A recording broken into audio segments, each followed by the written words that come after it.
Charter California edition. My name is Brad Pomerantz. We are in Riverside today, and we are joined by the Sheriff of Riverside County. His name is Sniff, and I thank you, sir, for bringing props. I like props, but this is an important prop. It's a small prop. It's a small prop, but an important prop. When I look at it, sir, it looks like a pager that I used to wear in the 90s. It's not a pager. What is this? That is a body-worn camera, as we commonly use in the law enforcement community. It's one of several different types, but it happens to be one that we're doing a very current test not too far away from here at our Europa Valley station. This is phenomenal. This is just phenomenal. And so you see this green circle, that's the lens. Yes, and flipping that down is what turns it on. That's off, that's on. Correct. And as I understand it, Dave, I'm going to put this right here. This is how it's worn on the officer's tie, because officers wear ties, no? Yeah, actually they clip it to the shirt, but it'd shirt. be in the vicinity of the tie, and then if they're wearing a load-bearing equipment in one of the vests on the outside, then it might fit in one of the other pouches, but it's on the front of the officer typically.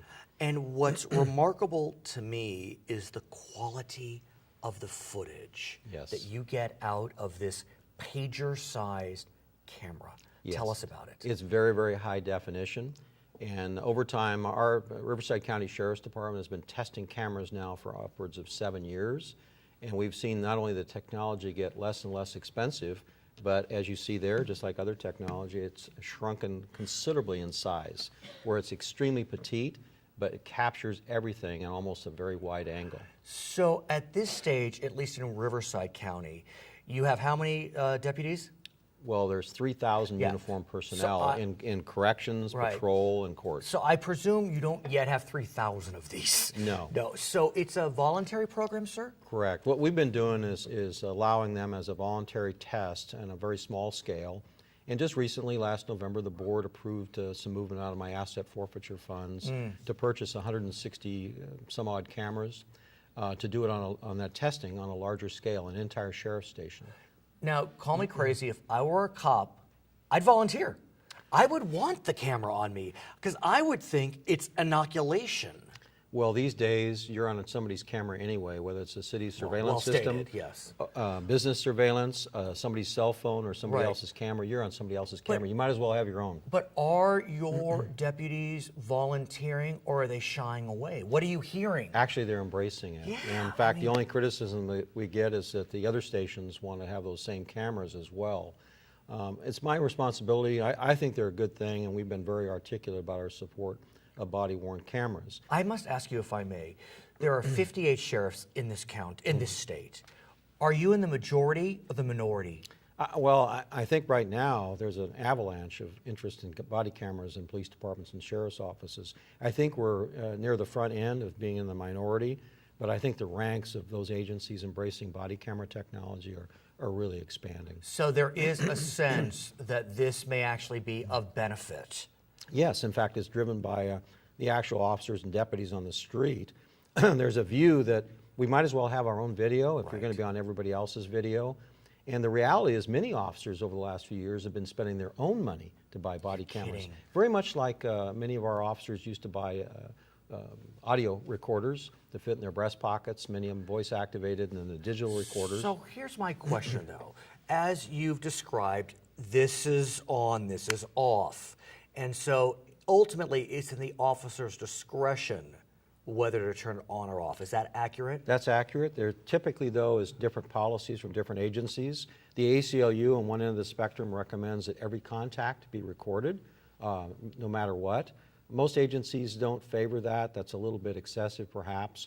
But most of the officers have a very intuitive sense about when something's going to potentially go awry. Vehicle stops, other negative contacts. So typically the officers are able to pick.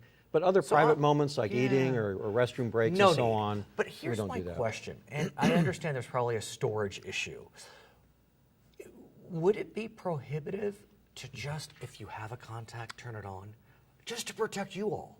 Well, in our case, in a small agency, you could probably do something like that. But what we found is the tip of the iceberg really is the cost, not in the camera. That's very cheap. Storage. And if you stop and think about the logistics of the Riverside County Sheriff's Department, potentially 3,000 people wearing those in daily contact, 24/7 operations, and much of it evidentiary, that's an enormous amount of storage. But I don't know the answer to this. How long is a shift, for example? Typically right now ours are 10 and 12-hour Okay, shifts. so in a 10-hour shift, how much of that is contact? Well, that's kind of what we're finding out. And the reality is very much less than that 10 or 12 hours is actually contact with other individuals. So I'm wondering if that's what you determine, could it be that putting it on the minute you have contact would be wise and not a storage issue? Well, again, 24/7 operations with that many people. But only when you have contact. See, that's what I'm wondering. If in a 10-hour shift only, I don't know, 2 hours is contact, does it become a storage problem? Well, I think it does. It still does become a storage Yeah, problem. and it also becomes an issue of credibility and trust, which is one of the big national discussions going on. Because the minute the department, if it mandates the use, and we have not mandated it yet, but when we get to that point, if I cannot find or there's a software problem on retrieving that precise video at that time and day, then it looks like you're concealing it. But what about the reverse? If it's in the officer's discretion, and if for some reason he didn't flip it on, she forgot to put it on, couldn't that be then used as a basis to attack? But perhaps, as you well know, that we operate not necessarily solo, but often there's other officers, and so when you have multiple cameras, and that's what we've seen on multiple incidences, is it's not just one video. You'll have multiple videos from the officers there on the scene. I understand. Could it also be a teaching tool? Oh, absolutely. I mean, just like if you look at what's occurred even on the dash cameras, dashboard cameras on patrol cars, those have been tremendous teaching tools. Do all patrol cars in Riverside County have dash cams? No. No. Some agencies have that. Our agency has some 800 cars just in patrol alone, so that's a huge expense. And the dash cams, if you think about it, don't always pick up those contacts other than what's forward in the car. Of course. The big question is, when an encounter has been recorded and then a police report needs to be made, do the superiors allow the officer to see the video before he issues or she issues? Well, in Riverside County, some 99% of those contacts, yes. In fact, they're just used as any other note-taking device.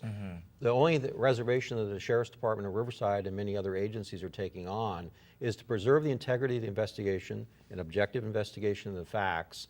For officer-involved shootings and critical incidents like in-custody deaths, we end up blocking that where the officer's statement is given because it's more about their state of mind. That's the legal criteria, what they perceived, what the threat is, and why they did what they did. And then we use to deconflict some of those issues that come up, allow them to see the video. But initially, on those small number of cases that are absolutely critical to the credibility of the agency doing the investigation, we get their statement and then allow to look at the video. What are your sister agencies doing? It's become very contentious. There's legislation pending in Sacramento on the issue.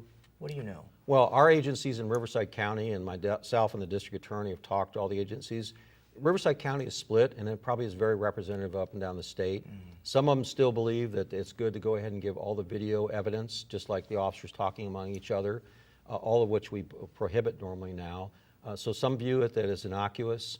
The Sheriff's Department kind of views that we're going to take out the high moral ground. My ultimate responsibility as Sheriff and Chief Law Enforcement Officer is to end up maintaining the credibility of our agency for doing objective investigations. And so where do you go from here on this issue? Because, look, it's on top of mind in law enforcement throughout the nation, throughout the state, and in this region. Well, all of us as leaders, I think it's incumbent upon us to do the right thing, not only for our agency and the various groups, but also for the communities that we end up serving.